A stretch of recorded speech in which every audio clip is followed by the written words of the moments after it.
ঠাকুরটা তখন আমার বাড়িতে, তখন এই মা আর এই মার স্বামী দুজন এসেছিলেন, সোনা মায়ের কাছে মানসিক করে গিয়েছিলেন, যদি আমি সন্তান পাই সেই সন্তানের মুখে ভাতে আমি তোমার কাছে নিয়ে আসবো। বাচ্চাটা কবে অন্নপ্রাশন? এই সময়। কবার এলে মা? 13 বার। কোথা থেকে আসছো? রায়পুর। গান লিখেছ? করো করো মা। আর মায়ের কোথা থেকে প্রদীপ দিয়েছে মা? ব্যাঙ্গালোর থেকে প্রদীপ এনেছে। এখানে এভরিডে শুধু হাজার হাজার নয়, লাখ লাখ ভক্ত মায়ের স্থানে আসেন, তারা চমৎকার চমৎকার মিরাক্কেল পান। কৃষ্ণকালী মাকে আমরা নিতে পারছি না, কলি যুগ, পাপের যুগ। আজও মায়ের একটা ঈদ কাটতে দেয়নি, তাই আমি হাসি মুখে সবকিছু জয় করতে পারি।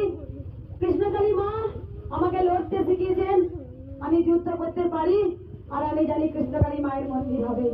তাই এখন একটা ঈদ কাটতে দেয়নি, মায়ের মাটি ফেলতে দেয়নি, অনেক কিছু বাধা করেছে। এই ভক্তদের হাহাকার, তবে কৃষ্ণকালী মা পাতালে গেলেও পাতাল থেকে ভক্তরা যাবে, কারণ এই ভক্তদের আপ্রাণ ভালোবাসা কান্না এটা কোনোদিন ভুলতে পারবে না। মা চলন্ত, মা